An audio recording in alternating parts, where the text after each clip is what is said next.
যে আমাকে আপনাদের মাঠটা দেওয়া হোক। 7ই ডিসেম্বর হিন্দুরা সেখানে গীতা পাঠ করার জন্য পেয়ে গেল পারমিশন। আমি যখন 6 তারিখে দিলাম, আমাকে টাইম দেওয়া হলো 13 তারিখ। 13 তারিখে যখন গেলাম, আমাকে একটা চিঠি ধরিয়ে দিয়ে টাইম দেওয়া হলো 16 তারিখ, মানে গতকাল। আমি যখন 16 তারিখে বেলা 1টায় ডেকেছে, আমার বাবরি মসজিদের ওখানে সব 6তম নামাজ পড়ব, যেহেতু মিস্টার ত্যাগী ডেকেছে, আমার কাছে মাঠের এনওসিটা খুব জরুরি, যেহেতু 1 ফেব্রুয়ারি আমি ঘোষণা করেছিলাম যে আমি সভা করব ব্রিগেডে, দিয়ে মৃত্যু ঘণ্টা বাজাবো তৃণমূল সরকারের। এই স্বৈরাচারী সরকার, চাকরি বিক্রি করা সরকার, মিথ্যাচারের সরকার, তুলাবাজির সরকার, পুলিশ আর বিডিও আর বেলারোদের দিয়ে চালানো সরকারটাকে উৎখাত করার জন্য 1 ফেব্রুয়ারি রবিবার ব্রিগেড ময়দানে সভা করব ঘোষণা দিয়েছিল।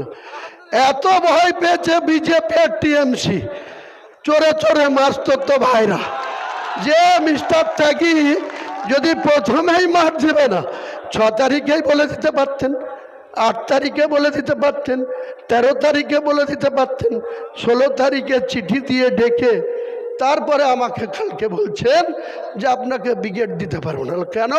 তো বলছে আপনি শহীদ মিনারে করুন। আর শহীদ মিনারে তো 25,000 লোক আটে, আমার টার্গেট তো 10 লাখ। আমি তো মমতা বন্দ্যোপাধ্যায়ের মৃত্যু ঘণ্টা বাজাতে চাইছি। তা কেন্দ্রের বিজেপি সরকারের সঙ্গে আপনাদের কি রিলেশন আছে যে আমাকে মার দিবেন না? ওই যে আমরা দিতে পারবো না। কালকে জবাব দিল। তাই মমতা বন্দ্যোপাধ্যায়কে উচিত শিক্ষা দেওয়ার জন্য এই জনতা উন্নয়ন পার্টিটার জন্ম দিয়েছি। জন্মটা কবে হয়েছে ভাই? আজ থেকে 1 মাস কয়েকদিন হলো। আজকে হচ্ছে 17 তারিখ, 22 তারিখে জন্ম দিয়েছিলাম। ওই মাসে 31 তারিখে ডেট ছিল, 31 তারিখে মাস ছিল।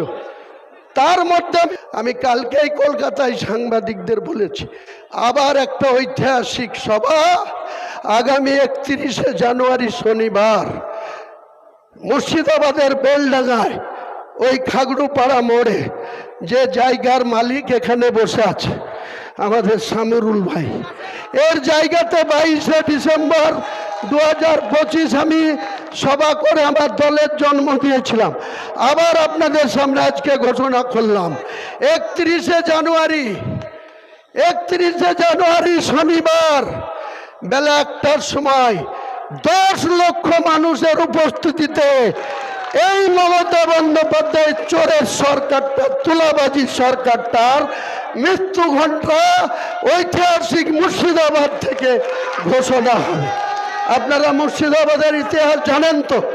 1757 খ্রিস্টাব্দে প্রথমে মুর্শিদ কুলি খাঁ থেকে শুরু করে লাস্ট নবাব সিরাজউদ্দৌলা আমাদের বাড়ি থেকে 13 কিলোমিটার দূরে তিনি গঙ্গাপথে পলায়ন করছিলেন।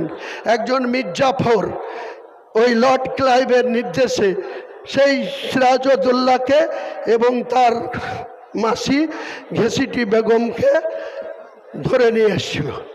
লর্ড ক্লাইভের কিন্তু ইচ্ছা ছিল না নবাব সিরাজউদ্দৌলাকে শিরচ্ছেদ করা, কিন্তু মির্জাফরের বড় পুত্র মিরন সেদিন রাতের ভোরবেলায় নবাব সিরাজউদ্দৌলা, একটা 28 বছরের যুবক, বাংলা বিহার উড়িষ্যার নবাব সিরাজউদ্দৌলার শিরচ্ছেদ করে দিয়েছিল।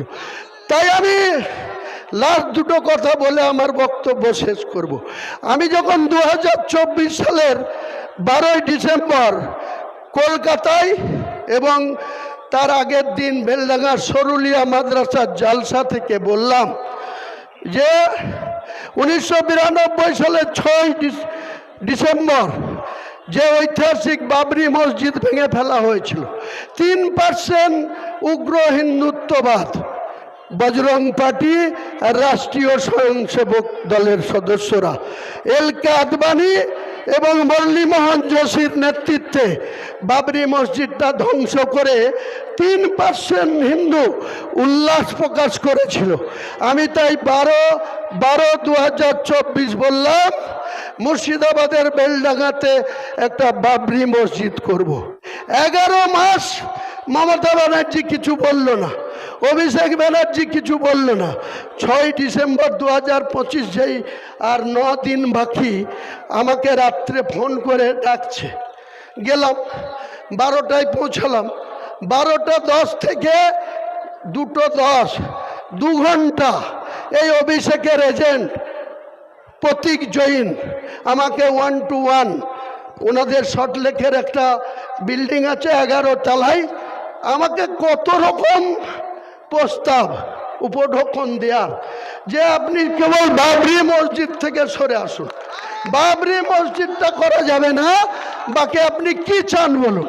আমি কিছু চাই না, আমি মুসলমানদের টাকায় যে বাবরি মসজিদ 3% হিন্দুরা ভেঙে উল্লাস প্রকাশ করেছিল, 2019 সালে সুপ্রিম কোর্টের প্রধান বিচারপতি ডিভিশন বেঞ্চ যখন বলেছিল যে এই বিতর্কিত ল্যান্ডটা রামলীলার হাতে তুলে দেওয়া হলো, কোনো ডকুমেন্টস ছাড়াই রামলীলাকে দেওয়া হলো, সেখানে রাম মন্দির কিন্তু 22 জানুয়ারি 2024 ভারতবর্ষের ধর্মনিরপেক্ষ রাষ্ট্রের প্রধানমন্ত্রী রাম মন্দির কিন্তু ঘটা করে উদ্বোধন করেছে। আমরা বাংলার সহ গোটা ভারতবর্ষের 42 কোটি মুসলমান কেউ কিন্তু আমরা রাম মন্দিরের বিরোধিতা করিনি, সমালোচনা করিনি। সুপ্রিম কোর্ট 2য় প্যারাগ্রাফে রায়ে বলেছিল যে এই ল্যান্ডটা রামলীলাকে দেওয়া হলো রাম মন্দির করার জন্য, আর উইপুর এই যোগী আদিত্যনাথ সরকারকে 5 একর 15 বিঘি জায়গা দিতে বলেছিল।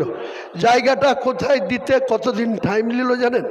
2019 সালের নভেম্বরে সুপ্রিম কোর্টের রায়, আর 2020 সালের ডিসেম্বরে 5 একর জায়গা দিল কোথায়? যে অযোধ্যায় বাবরি মসজিদ ছিল, যেখানে আজ রাম মন্দির প্রতিষ্ঠা হয়েছে, সেখান থেকে 14 কিলোমিটার দূরে এক নদীর ধারে জায়গা দিল। সেখানে মাত্র 12 থেকে 14% মুসলমানের বাস। আমি একদিন হায়দ্রাবাদ গেলাম, হায়দ্রাবাদ গিয়ে ওই এলাকার কিছু লোকের সাথে আমার হোটেলে হঠাৎ পরিচয় হলো। আমি বললাম, ভাই তোমাদের বাবরি মসজিদটা হচ্ছে না কেন? তো বলছে, দাদা কি করে হবে, আমরা 12-13% মুসলমান বাস করি, তার ভিতরে অর্ধেক গরিব মানুষ, দিন আনি দিন খাই, হকারি করি, অন্য কিছু কাজ করে খাই, আমরা কি করে করব। আমার সেই দিন মাথা পড়ল যে মুর্শিদাবাদে আমরা 37% আছি, বাংলায় আমরা 37%, মুর্শিদাবাদের 70 থেকে 72%, বেলডাঙ্গাতে আমি একটা বাবরি মসজিদ করব। তোমাদের এত গা জ্বলছে কেন ভাই? তুমি মন্দির করে বেড়াবা, পুরীর জগন্নাথ মন্দির সরকারি টাকায় 400 কোটি টাকা খরচ করে তুমি দীঘায় করবা, 1100 কোটি টাকার জায়গা রাজারহাট নিউ টাউনে, সেটা তুমি মন্দির করার জন্য দিয়ে শিলান্যাস করবা। গতকাল শিলিগুড়িতে 45 বিঘা জায়গা সেখানে দিয়ে দিবা শিব মন্দির করার জন্য। দুর্গাপুজোতে 10,000 দিয়ে শুরু করে তুমি 1,10,000 অনুদান দেবা সরকারি কোষাগার থেকে। তুমি কার্নিভাল করবা রেড রোড ব্লক করে, তোমার গণতান্ত্রিক অধিকার আছে। আর বাংলার মুসলমানদেরকে তুমি কি পেয়েছো? দুধেল গায়। বাংলার মুসলমানদের জোড়া পায়ে লাথি খাওয়ার জন্য মমতা ব্যানার্জি আপনি প্রস্তুত থাকেন। 2026 সালের নির্বাচনে বাংলার মুসলমানরা আপনাকে জোড়া পায়ে লাথি মারবে। এতদিন দুধ দিয়েছে, এক একটা দুষ্টু গাই দেখবেন দুধের বাটে হাত দিলেই জোড়া পায়ে লাথ মারে।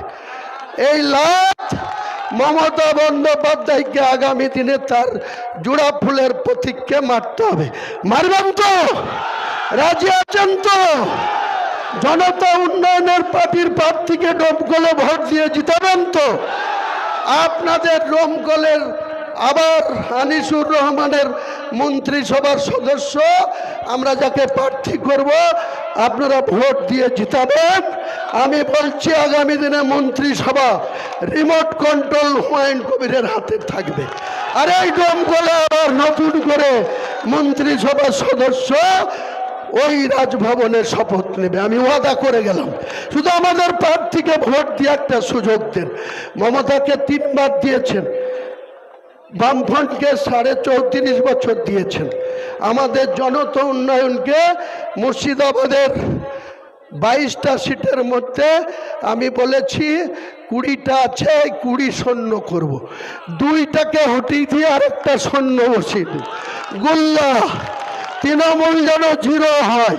যতই অভিষেক আসুক, মমতা আসুক, জনাব ফিয়াদ হাকিম আসুক, ওকে তো আমি মুসলমানই মানি না।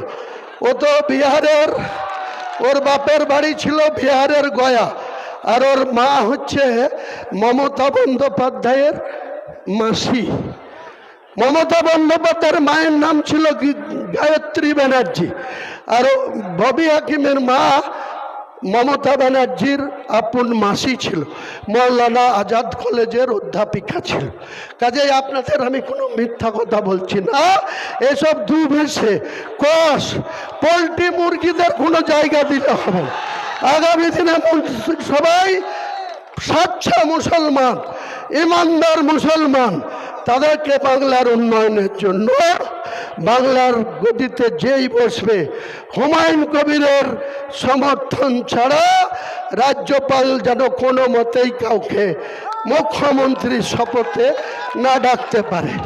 আপনারা মুর্শিদাবাদের যে 20টা তৃণমূল আছে, এই 20টা সিট আমার জনতা উন্নয়নকে দেন।